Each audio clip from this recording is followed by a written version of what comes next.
Hi,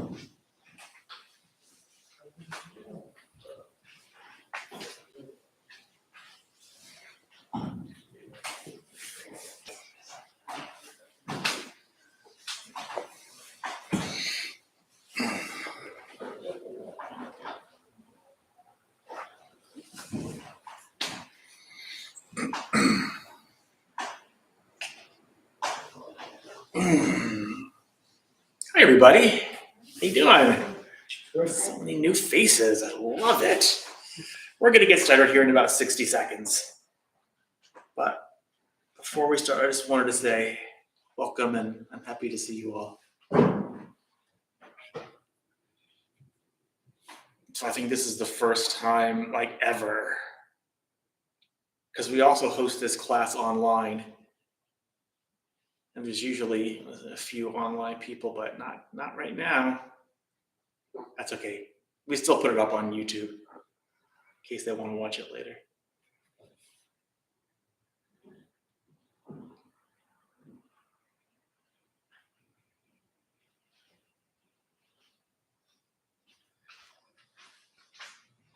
All right, let's go ahead and get started.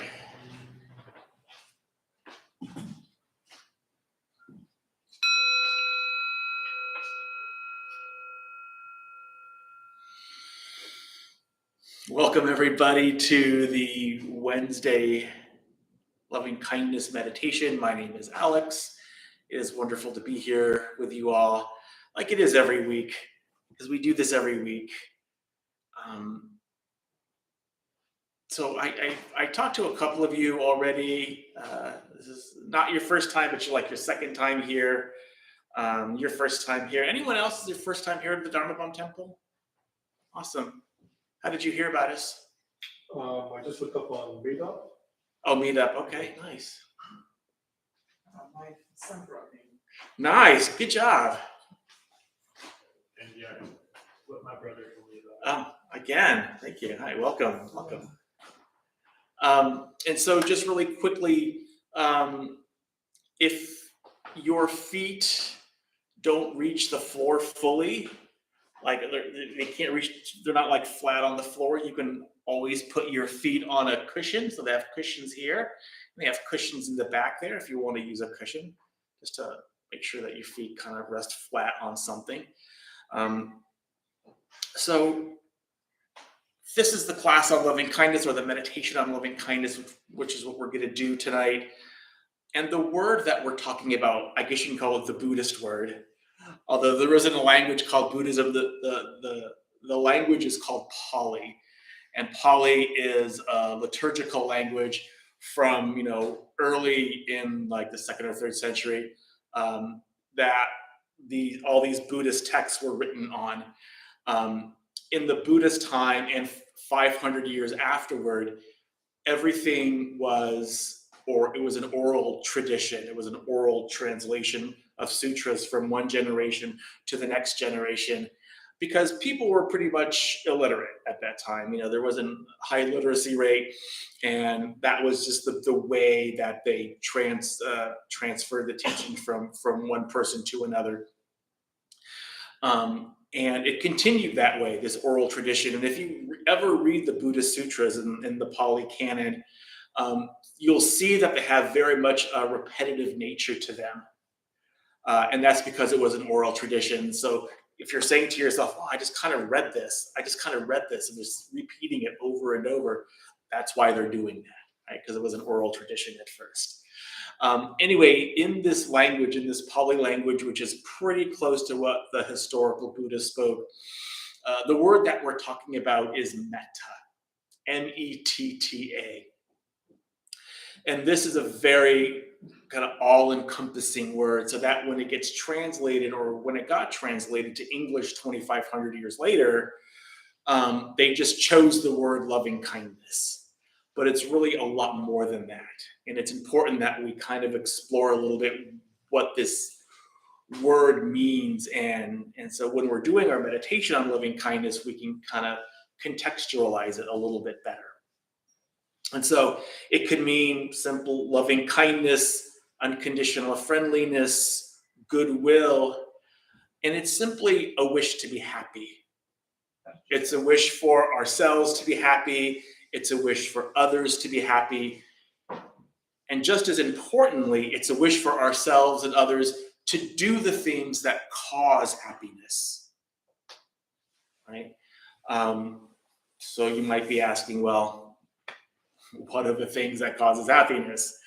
And in short, because that's a long, nuanced conversation, essentially, what causes happiness happens to be the same thing as the motto of the Dharma Bum Temple.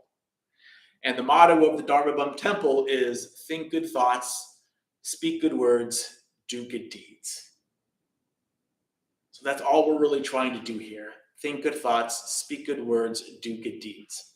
Now that phrasing in itself isn't necessarily Buddhist. It was known to other religions as well, but we use it because it's certainly useful.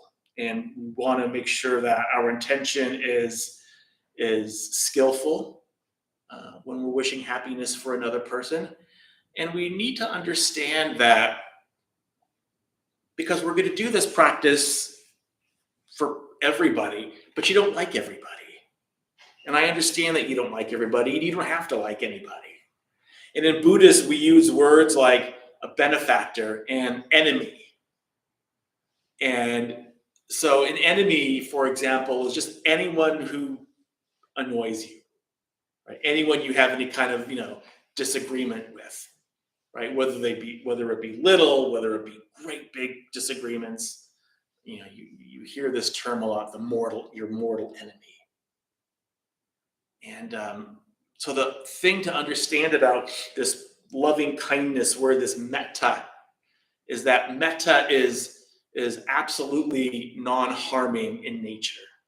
So wishing your enemy metta means that you wish the things that they do are non-harming, and you wish the things that you do are non-harming. So if you do that, your loving kindness will never get in the way of anybody else's loving kindness. It can't possibly get in the way, right? And so that's something to think about, this word metta. And it can mean like a whole lot of other things like inoffensiveness and harmony and amity and all these other different types of things. This one monk had like 30 or 20 or 30 words that he just threw a thesaurus at it and said, this is all the things, so encompassing is that word, metta. And so we're going to do this meditation on loving kindness. And I always find that it helps if you know it's going to happen first, right? So I'm going to tell you what we're going to do in this practice. We're going to spend a couple of minutes just getting connected to the breath, because it's really important that you get connected to the breath to anchor yourself to the present moment, right? Because even when you're doing this practice of loving kindness, you still want to keep about 25% of your attention on the breath to kind of keep you kind of firmly anchored, right? And then we're going to do loving kindness for a benefactor. And a benefactor is just anyone who has shown us great love or great kindness. So other than a romantic partner, anyone else is fair game. So mother, father, brother, sister, best friend, someone you like on TV, it doesn't matter. They can be living, they can be not living. You can have multiple, that's okay. If you want the Backstreet Boys to be your benefactor, then you can have the Backstreet Boys, you can have all of them. Right? Or BTS, or whomever it is. So there's just a lot of flexibility here, right? So we don't typically do romantic partners just because sometimes there's just a lot of attachment there. And occasionally the opposite feelings can come up. If there's like some sort of hidden like resentment that maybe you don't know about, they can kind of surface there. And so we don't want that to happen. And so after we do this practice for our benefactor, we're then going to imagine our benefactor doing this practice for us. So we already have the experience of their love and kindness. That's why they're a benefactor. So we're just going to call that to mind again and just imagine them doing this practice for us. Right? We're going to let all of that love and kindness into our own heart again. Right? And then we're going to do this practice for ourselves, which is probably the most important part of this practice. It's so important that you have loving kindness for yourself. And unfortunately, we live in a culture that conditions that right out of us. Practicing true loving kindness for ourselves is so hard for so many people. Because it's the idea of loving ourselves and making the best decisions for ourselves are not culturally conditioned in us. You know, we're taught to be a martyr. It's okay if you're a martyr for somebody, like you exhaust yourself for somebody. But it's not okay if you take some time out from helping somebody just to kind of work on yourself and to have a spa day or just have a day chilling out in front of the TV or something like that. For some reason, that's considered like selfish and bad, taking that time out for yourself, especially when you really need it. Is anybody here a nurse by any chance? So, Retired. so they do this to nurses a lot.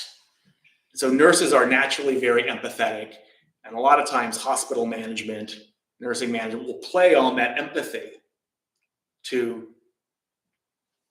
work more, have like unsafe staffing ratios, and not filing police reports when somebody takes a whack at you, because and then they say, oh well, here's a pizza party, right? So to make up for it, and that doesn't make up for anything, right?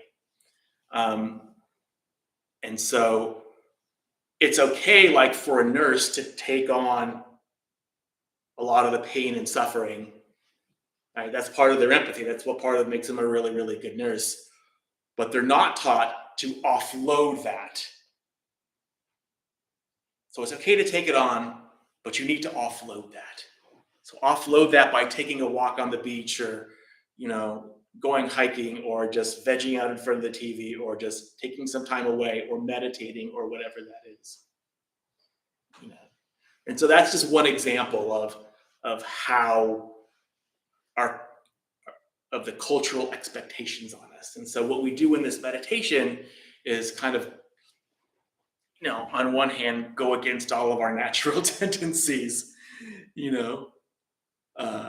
by having loving kindness, by doing this practice of loving kindness for others and for ourselves. And so then after we do it for ourselves, we're going to do loving kindness for all beings in all directions. And then it will be done.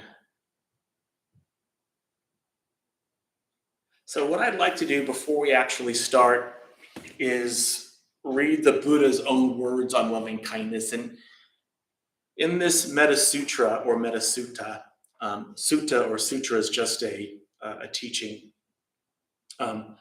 This is from 2,500 years ago, and this is what the Buddha says, kind of how should we relate to loving kindness in our everyday lives.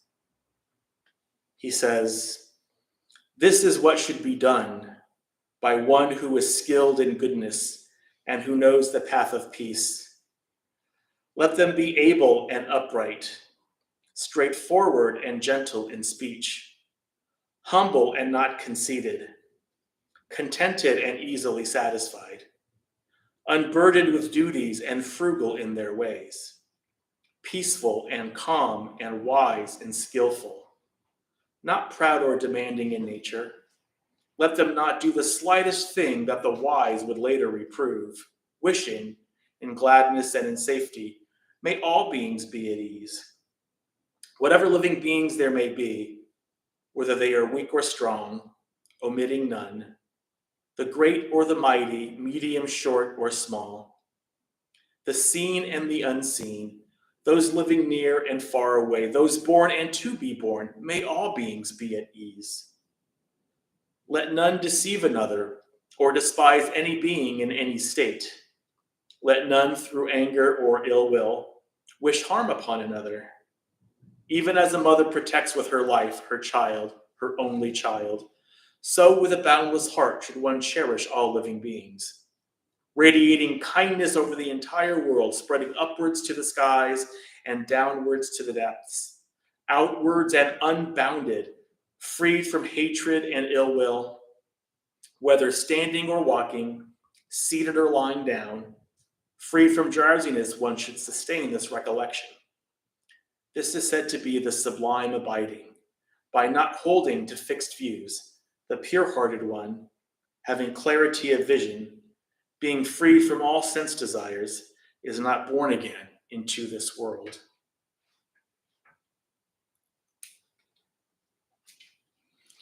So during the meditation, I'll be kind of letting you know specifically how to do this meditation, either by radiating or repeating phrases over. We'll do it. Those instructions will be in the meditation. So, any questions before we start? Yes. Is it okay to send love to someone that has passed? Yes, they could be living, they could be not living, doesn't matter. A lot of flexibility there, so absolutely. Thank you for asking that question. Yeah. Anyone else? All right. Let's begin.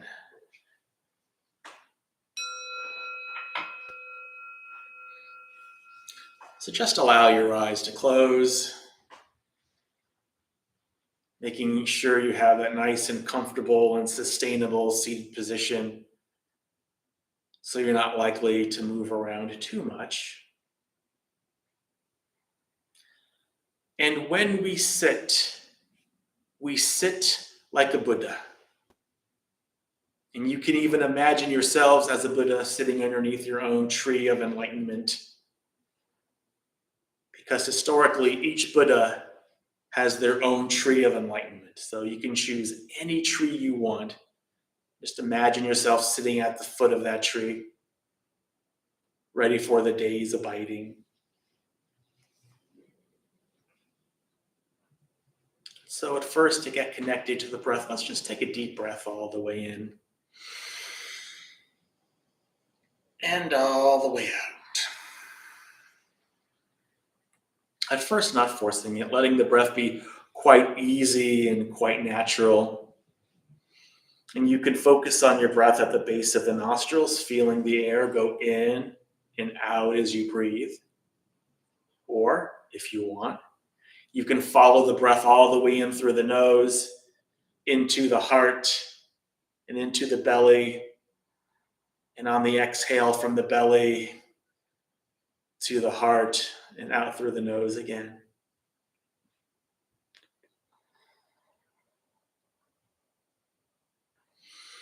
If you have a thought that arises that gets you distracted from the breath, you can use this wonderful technique we have called labeling. So when you have a thought that arises and you kind of get lost in this thought, you can kind of wake yourself up and say, thinking, and come back to the breath. Just that act of saying thinking will snap the mind back to the present moment. And notice when the mind comes back to the present, how much better it feels being here than it does chasing a thought.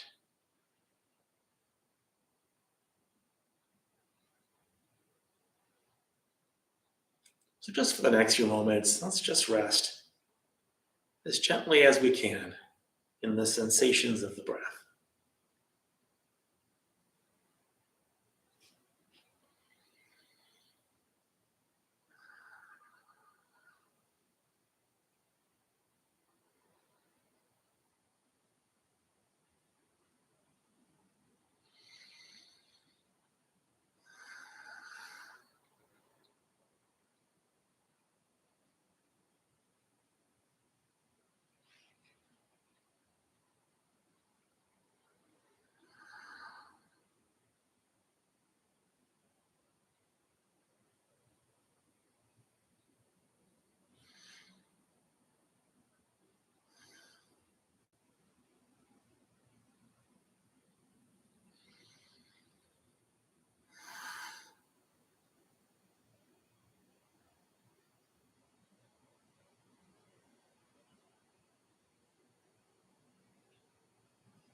And so to begin our practice of loving kindness, unconditional friendliness, and goodwill, we're first going to think of a benefactor.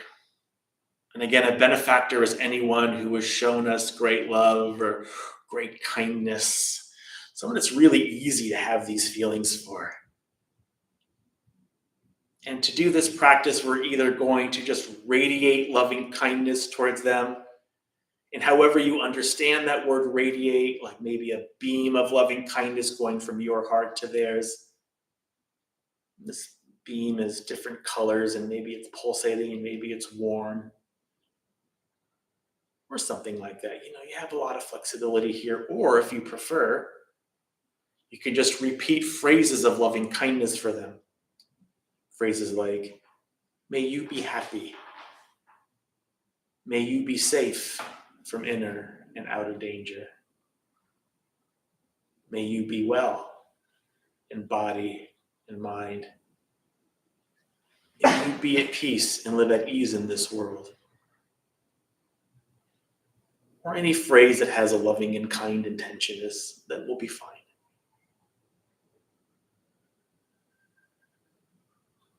So now let's do this practice of loving kindness for our benefactor or benefactors.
Something that also helps during this meditation is smiling.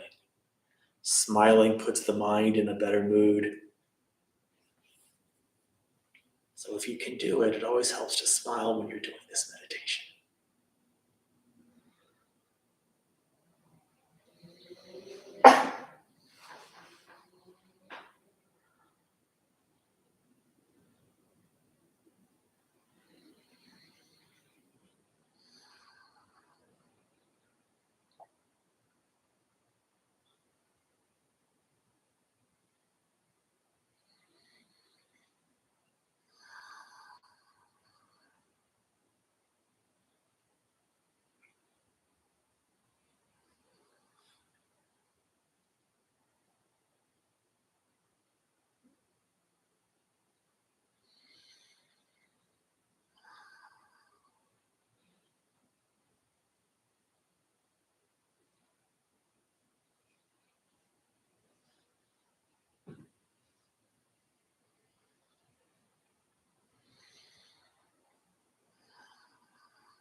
And now switching our focus just a little bit from doing this practice for our benefactor to now imagining our benefactor doing this practice for us.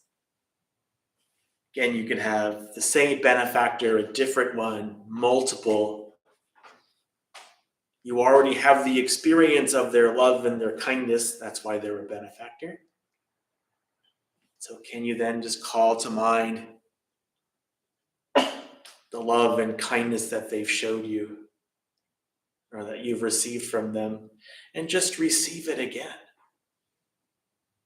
Receive all of it, imagining them doing this practice for you. If you want, you can put your hand over your heart. If there's any part of your heart that can't receive all of it, or there's a little tension or tightness, just use the breath and take a deep breath in. Exhale, just giving that tension some space. You don't have to make it do anything. Just give it some space and see if that tension releases a little bit. If it does, great. If it doesn't, great. Just keep doing the practice. Recalling their love and kindness for you. Smiling if you remember. So for the next few moments, we'll imagine our benefactor doing this practice for us.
And then shifting our focus again to probably the most important part of this meditation is that's loving kindness for ourselves. So at first, just call to mind your own wish to be happy, your own wish to be healthy, free from harm, free from danger, to be at peace. And it's a wish that everybody has for themselves. We may not go about it in the best way, but it's still a wish we have for ourselves. And it's okay. It's a way to reconnect with our true being is to have loving kindness for ourselves.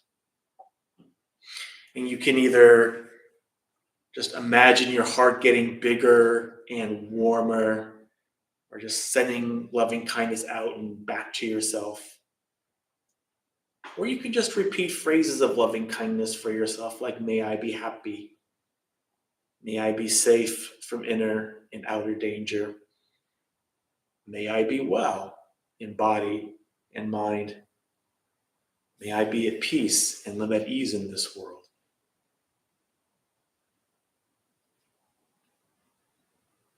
Just gently, very gently repeating these phrases to yourself over and over. Still smiling if you can. Still with your hand over your heart if you want.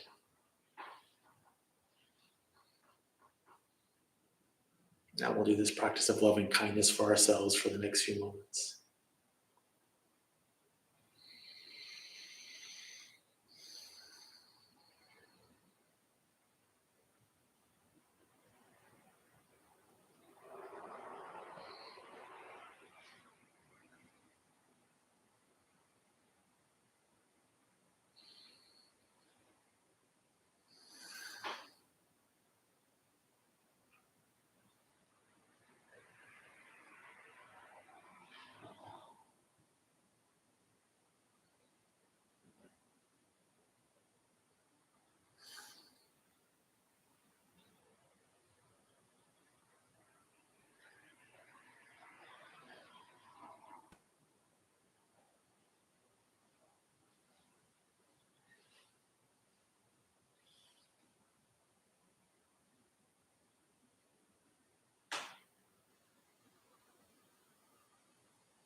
And finally, we can explore the limitless possibility of the heart, the limitless potential to have this feeling of loving kindness for all beings in all directions,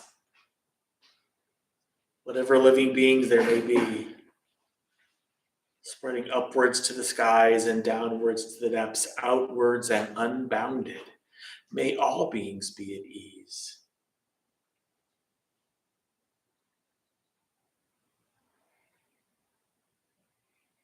And however you want to do it is fine. So we'll end our meditation by doing this practice of loving kindness, metta, unconditional friendliness and goodwill, and non-harming for all beings in all directions.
open your eyes just when you're ready.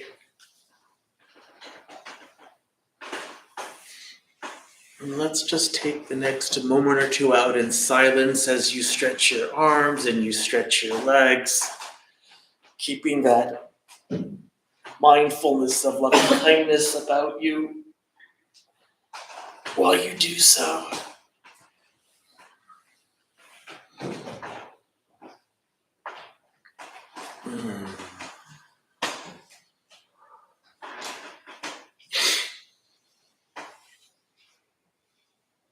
It was a long meditation, but I'm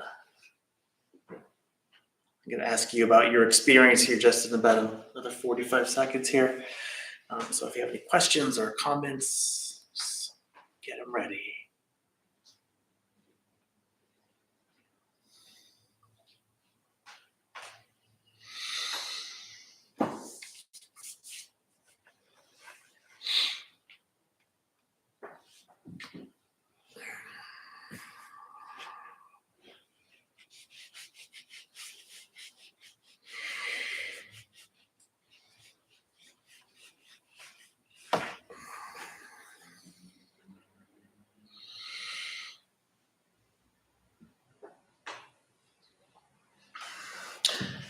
Everybody is so good about turning your phones off. Except me, apparently. That was my phone that went off. I'm usually so good about putting it on silent.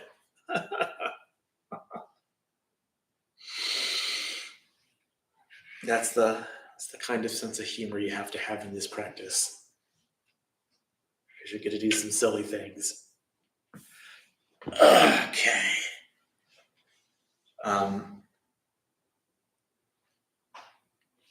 Any questions on the instructions at all? Hopefully they were really straightforward, but if not, if you have any questions on the instructions, I'm happy to answer them. All right. Good.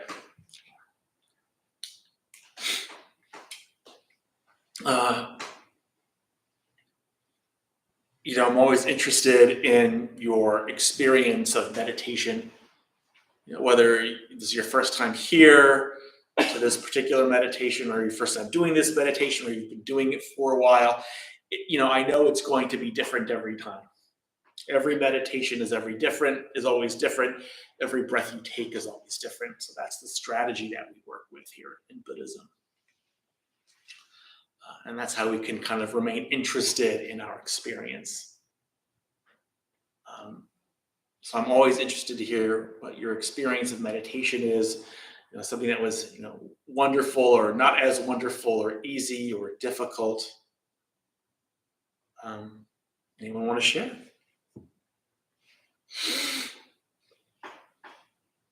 I guess coming in here, I felt kind of nervous and unhinged. Yeah. Like, go. And now I just feel like relaxed and just at peace. It's a great feeling. Yeah. Good. I'm glad.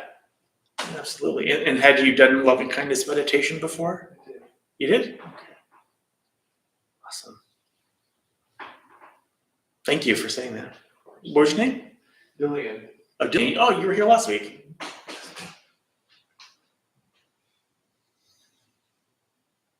Yes. Hi. Hi, I have done this type of meditation, but only for brief amounts of time. So this is the longest I've done it, and it felt hard to stay in that loving energy. Mhm. My body felt like kept going back in and out of it. So Yeah. interesting to know. Yeah, it was a little bit longer, wasn't it? Yeah, for sure. But I think if you do it for a while, you like staying there. Yeah. Right. But yeah, it takes a little time getting used to it, though. But I know a lot of times, and I've said this many times, that a lot of times I do this practice just for me, like just for myself, loving kindness for myself, and I'll do that for the entirety of, like, I've done it for a whole 30 minutes or an entire hour. and have like some mala beads with me just to kind of keep track of like how many times I go around the necklace, you know. And that's really helpful too, just to kind of keep tabs on kind of what you're doing. Gives your mind something to do as well. And after those sessions, so often it's almost like I'm out of this world sometimes, you know, it just feels that good. You know, but of course, you know, it takes time to work up to that. But yeah, I'm glad you did it though. Thank you. Yes, I noticed the second part of the meditation, when thinking about all the things that my benefactors might wish from me, I realized that they provided me with a lot of those things. And it made me think in retrospect, all the things that I was wishing for them, like, how can I help provide those things for them more, you know, in a certain way. There's a bit of, not a contrast or like a shortage, but just, it was a nice feeling of like, oh, I've been given so much, how can I return that? isn't that fantastic? You're able to let all of that in, you know, and just remember all of that. It's like, oh yeah, they're my benefactor for a reason. I remember all that. I remember all of their love and all of their kindness. I was able to let all of that in again. And it's something that can help do this thing that happens with loving kindness, where when you have enough loving kindness for yourself, it becomes like this kind of endless wellspring. It just flows from you without effort so easily. And part of what helps you do that is to remember all the times when you've been helped. Because if you take a look back at your life, I mean, objectively as you can, there have been thousands of people who have either through one kind act or you know, multiple acts you've received love and kindness from them for whatever reason. You know, and it would be staggering, I think, the older you are, to really realize all of the times when something like this has happened.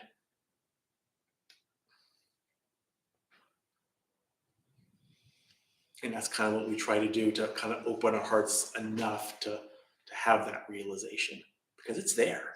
I mean, each one of us here. Yeah.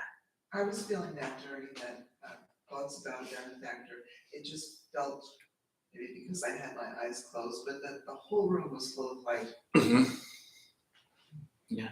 The whole room was full of light because we were all doing loving kindness.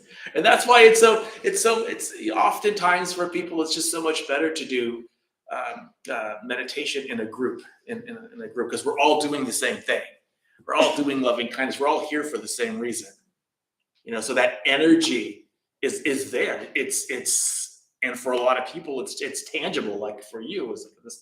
Hey, there's this tangible thing. Isn't this fantastic?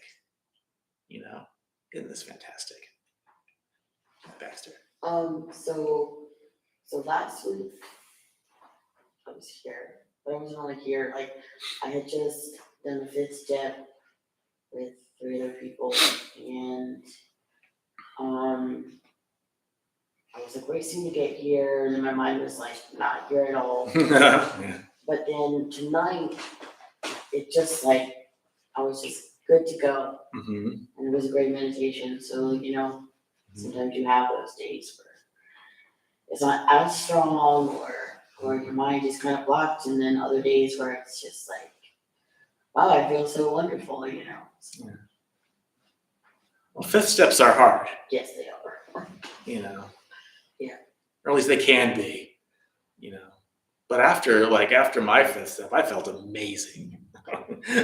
I felt amazing. It's like, okay, cool, thanks. And a lot of that wasn't me. A lot of that was just my sponsor at the time. I had a really good one.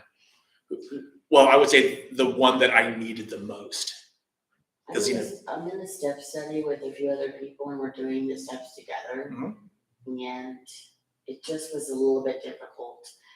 You know, I've done it with a sponsor before, but not in like a group of 5. Yeah, that is kind of weird to do like a group fit. Was it like a group fit step? Yeah.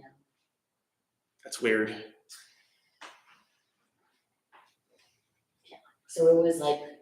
my To me, mind- to me, I could be totally wrong. I mean, it's fine, it's just, it was more than I expected it to be, and then at first I felt good, Mhm. and then I got here and my mind started going, oh my god, is someone gonna say something, and da da da, and, you know, it's like, we don't know, and so my brain was not here. Physically, I was here, and I tried really hard, just wasn't working. Yeah.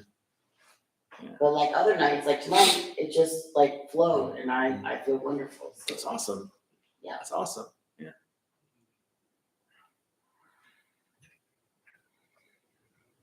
All right. Thank you so much, guys. It was so great to have you all here and to share in this practice with you all. I hope you got something out of it.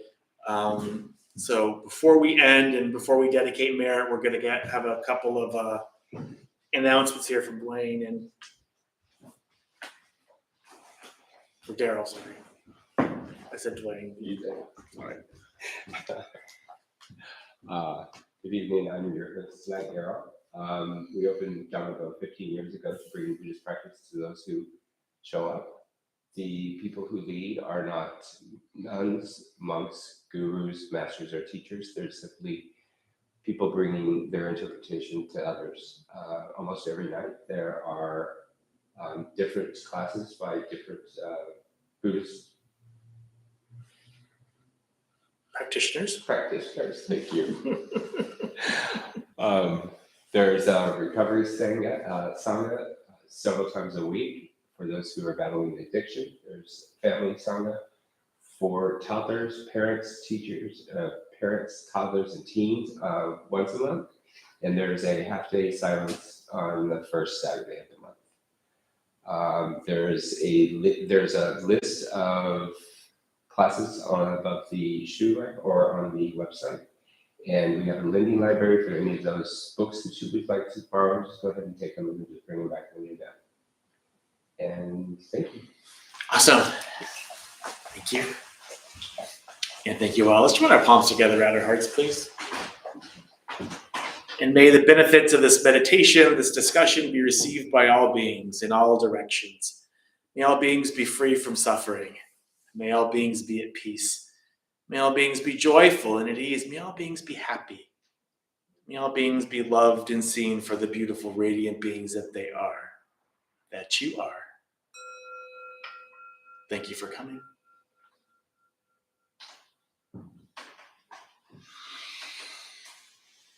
Thank you, guys. Have a wonderful rest of your Wednesday and the rest of your week, and we'll see you next time.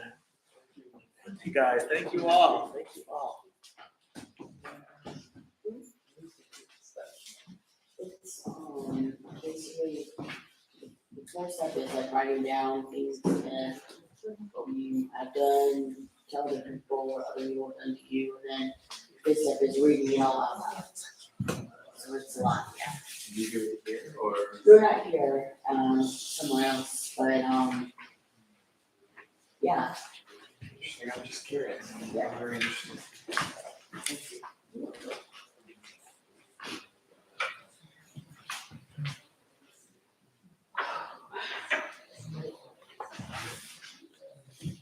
That is very weird.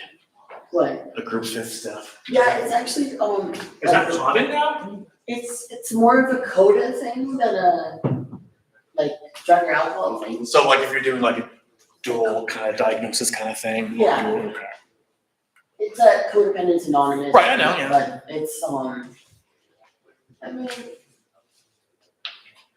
it was kind of daunting just because I've never done a fifth step like that before, and it was just like, Oh, was it a coda fifth step? Yeah. Okay, good.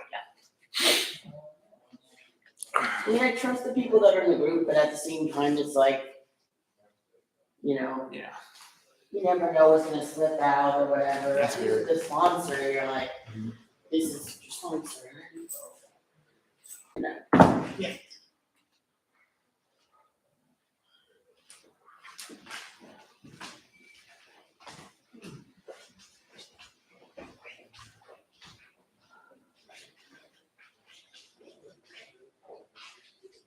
I went to the, Tuesday group downstairs, they're so good, I loved it. Yeah, and that's the Zen school stuff or? It's on the Four Noble Truths and April Path, Oh, just for Rachel. yeah, Oh, yeah, it was great. There were so many people that send some stuff here for just class. It's like, yeah. what if you didn't get here too, so. Oh, yeah.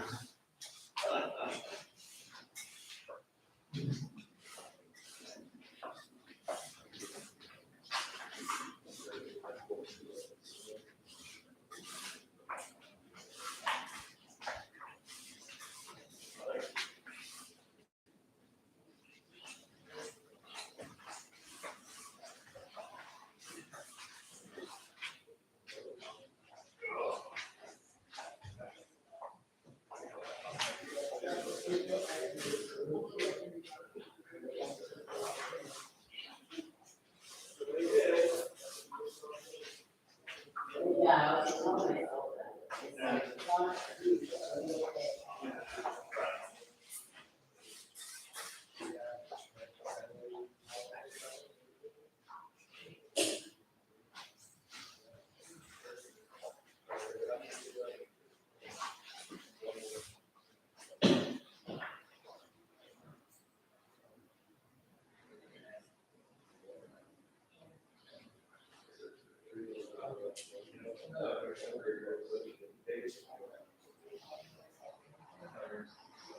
No, it's just Lewis and Alright. How usually it's a kind of, it's all kind of steps that they looking to, so I can do that.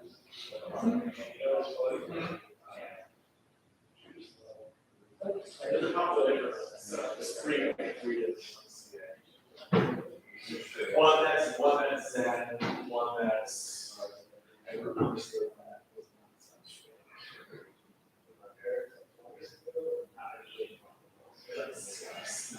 That's not everybody's.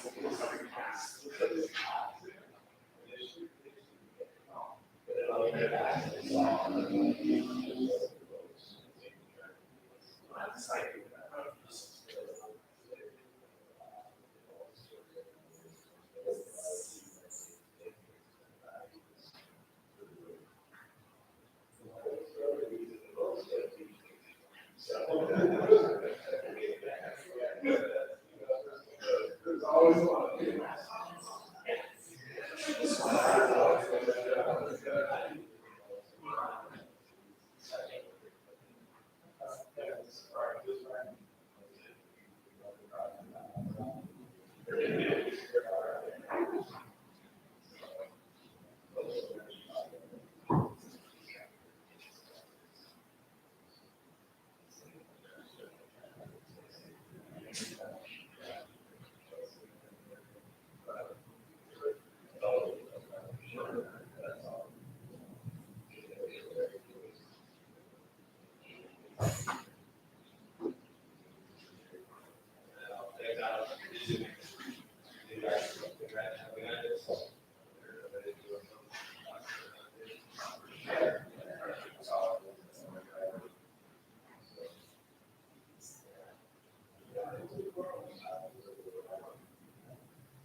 Makes it, yeah, so that people have it.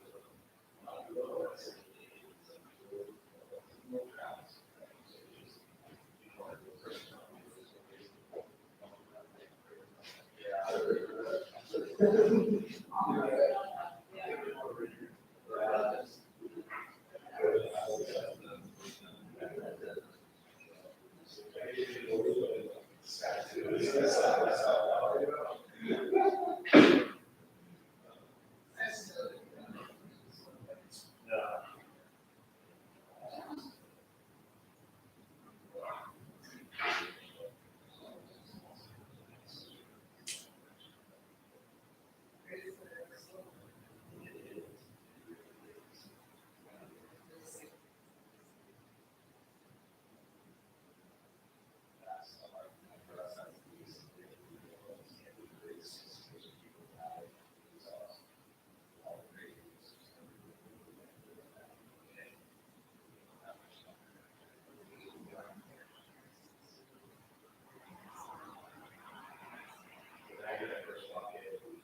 No, you better get in quick, or,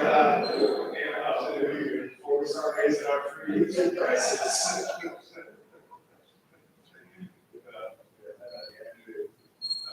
I'm doing YouTube followers.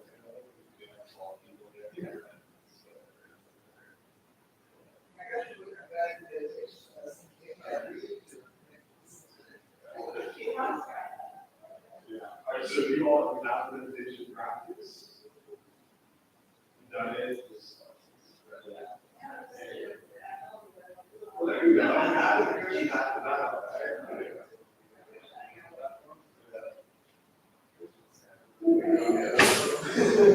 That's what Maggie said about stable, because she really, you guys would come in and just sit there and stable, like, you know. Yeah. It's just finding the time to do most people, it's like, that are not 5 minutes to sit. You know, just don't do it, you don't do it, and what it is, like, they'll have peace, and they don't, you can't do it, it's just, you know. Sorry. I'm trying to find something that you can do.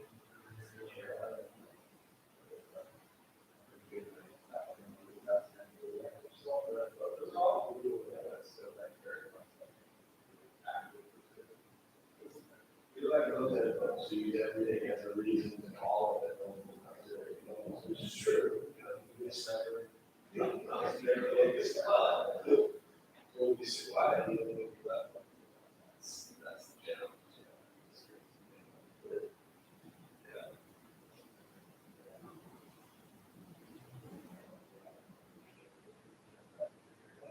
Absolutely. 5 years, you gotta start it out.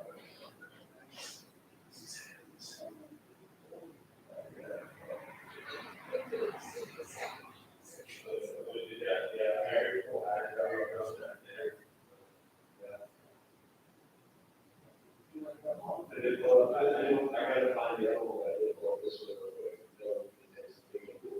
But this was the one that I had read in the history. The other one is,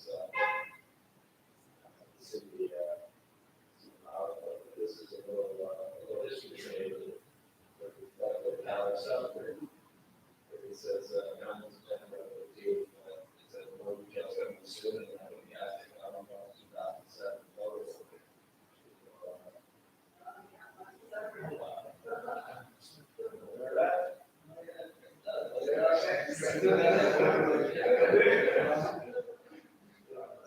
So it's not the biking outfit, but that's Eric.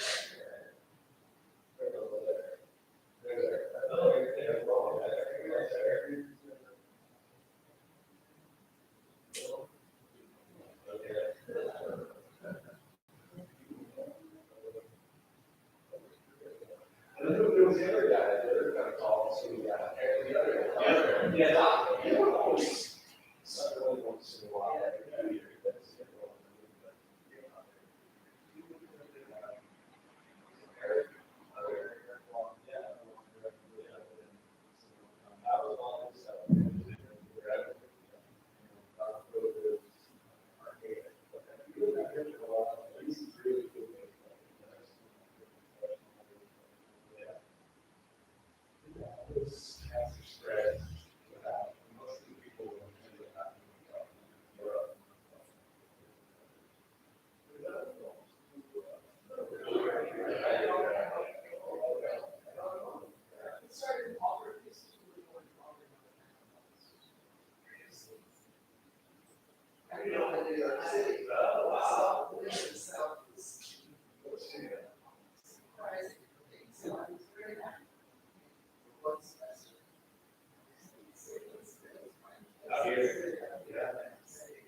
Yeah. I really, Bruce, I really understand.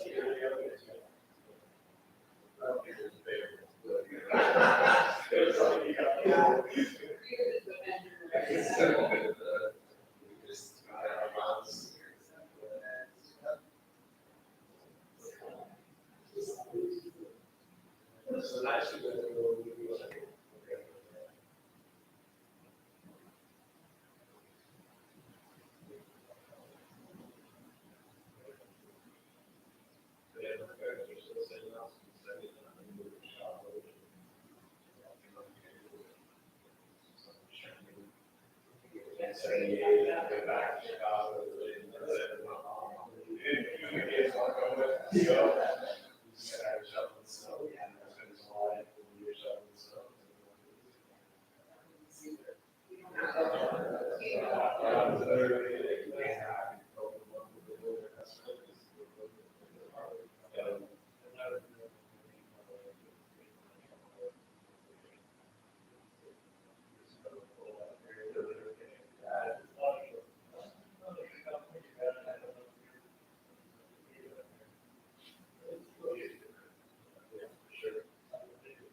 yeah, that's okay.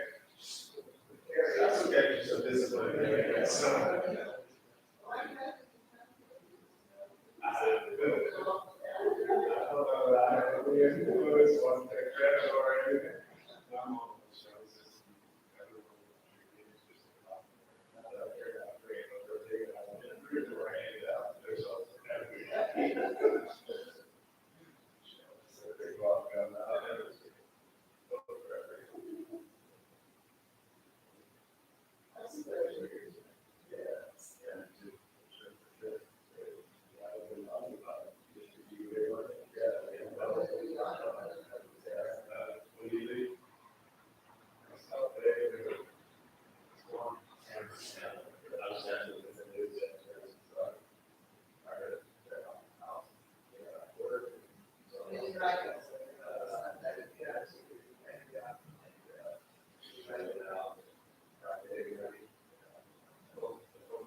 They softened a little bit, but they're very, very traditional with that practice. And background, like, this was not that. It's very serious.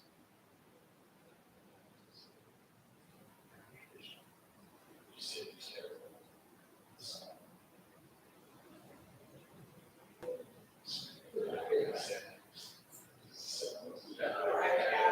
Well, there you go.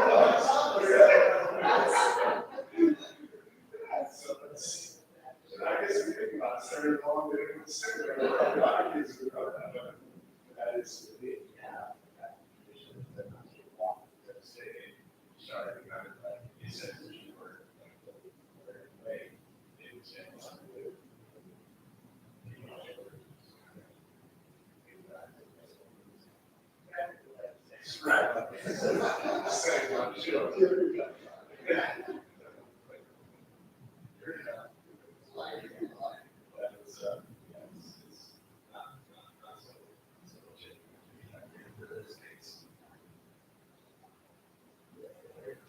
Exactly.